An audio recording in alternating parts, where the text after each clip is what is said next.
এর প্রতিচাপ পড়বে। এইখানে গণতন্ত্র ফিরিয়ে নিয়ে আসার লড়াইয়ে মানুষের মধ্যে এর একটা ছাপ পড়তে বাধ্য। তারা বুঝতে পারছে যে কোন অবস্থায় গেছি।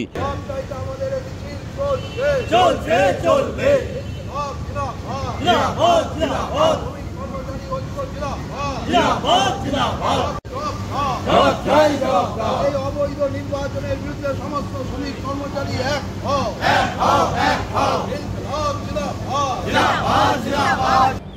এরা লজ্জাজনক, মানে লজ্জাও নেই, নির্লজ্জ। পঞ্চায়েতে গ্রামের মানুষ দেখেছে ভোট লুট করতে, কলকাতা শহরের বুকে এভাবে 11টার সময় ভোট বন্ধ, দরজা বন্ধ করে ছাপ্পা মেরে ভোট লুট করা, তাও আবার একটা সমবায়তে, এ জীবনের দেখিনি। আমার কর্পোরেশনের 60 বছরের অভিজ্ঞতা, এরকম আমি দেখিনি।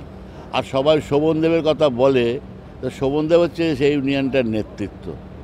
তো এই জঘন্য এদের কাজই হচ্ছে লুট করে, দখল করে ক্ষমতা। কেউ কোনটা ছাড়ছে না, একটা সিট কেউ ছাড়তে চায় না। এবং কালকে কেন, এর আগে আমাদের নমিনেশন দিতে দেয়নি, নমিনেশন দেওয়ার সময় আমাদের বাধা দিয়েছে, মারধর করেছে, তবুও নমিনেশন দেওয়ার অবস্থা হয়েছে, কোর্ট হয়েছে। তার মধ্যে দাঁড়িয়ে কালকে যখন লোকেরা গিয়েছে, পুলিশের নির্লজ্জ ভূমিকা।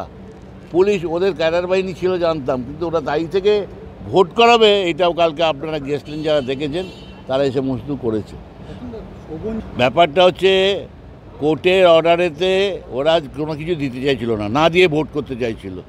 আমাদের চাপের কাছে, লড়াইয়ের কাছে, কোর্টের চাপের কাছে ওরা দিতে বাধ্য হয়। তাতেও মনোনয়নপত্র ওরা দেয়নি। মনোনয়নপত্র না দেওয়ার পরে আমরা হোয়াটসঅ্যাপে জমা দিই। আমরা 17টা একদিন সময় পাই, তাতে 17খানা আমরা জমা দিতে পেরেছিলাম। 5খানা ওরা বিভিন্ন অজুহাতে বাতিল করে দিয়েছে। এই 17খানাতে আমরা 17খানাতেই জিততাম, এরকম ওরা জানে আমরা জিততাম, কারণ ওরা জীবনে কোনোদিন জেতেনি। 2008 সালের লাস্ট নির্বাচন হয়েছিল, 11 সালে তৃণমূল এখানে আসার পর থেকে সারা পশ্চিমবাংলায় সুপারসিড করে নিয়েছে সমবায়গুলো, তার মধ্যে এটাও রয়েছে। এখানে সেই থেকে চলছে সুপারসিডেড ভোট, সেই ভোট মানে বকালমের তৃণমূল। এবার নির্বাচন করতে গিয়ে গণতন্ত্রের একটা ছবি দেখিয়ে জেতার চেষ্টা করে, যে আমরা এখানে নির্বাচন করে জিতেছি, তা করতে গিয়ে যা করলো তাদের হার ছিল নিশ্চিত। কারণ জীবনে কোনো দিন এত বছরের ইতিহাসের মধ্যে দাঁড়িয়ে কলকাতা কর্পোরেশনের বাবুদের মধ্যে, অর্থাৎ কর্মচারী, ইঞ্জিনিয়ার, স্কিল ওয়ার্কার, শিক্ষকদের মধ্যে এদের কোনো স্থায়িত্ব নেই, এদের কোনো জনবেশ নেই। তার মধ্যে বামপন্থীরাই রয়েছে এবং বরাবর হেরে এসেছে। সুতরাং সেই জন্য তারা উপায় নেই, দখল করতে হবে, লুট করতে হবে, লুট করে খেতে হবে। এই জন্য তারা এইটা করেছে। লুট করো, খাও। কার পয়সায় কোর্টে যাচ্ছেন? সরকারি যে কোম্পানি, তারা কোর্টে যাননি। যখন এতে গেছে সরকারি যে কোম্পানি রয়েছে, সরকারের যে রেজিস্টার্ড সমবায়, তারা বেঞ্চে যায়নি। এরা বেঞ্চে গেছে কার পয়সায়? 5 লক্ষ টাকা তুলে নিয়ে গিয়ে বেঞ্চে গেছে কোঅপারেটিভের পয়সায়।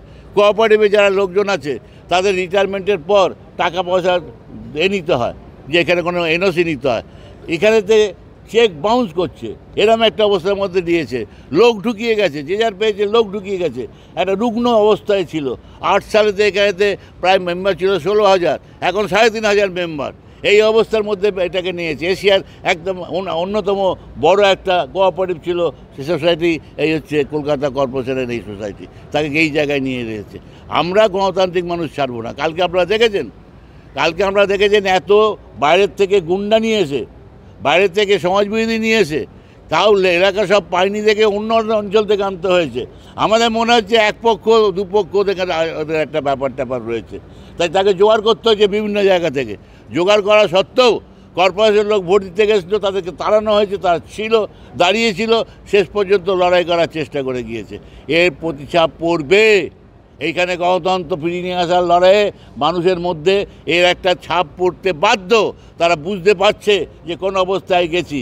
দিয়ে নিয়ে কথা যখন ওঠে, তিনি বলেন যারা মাছ খাচ্ছি, যারা দিয়ে পাচ্ছি, তারা একদিন মাছ না খেলে যারা পায় না তাদের খান। তিনি 2টো পান। তিনি বরাবর এখান থেকে এমএলএর ভাতাও পেয়েছেন, কর্পোরেশনের মানেও পেয়েছেন। তিনি 2টো পান, তার তো মাছ মাংসের অসুবিধা নেই। কর্পোরেশনে যারা পারে না, তাদের তো অসুবিধা আছে। এই হচ্ছে ট্রেড ইউনিয়ন নেতৃত্ব।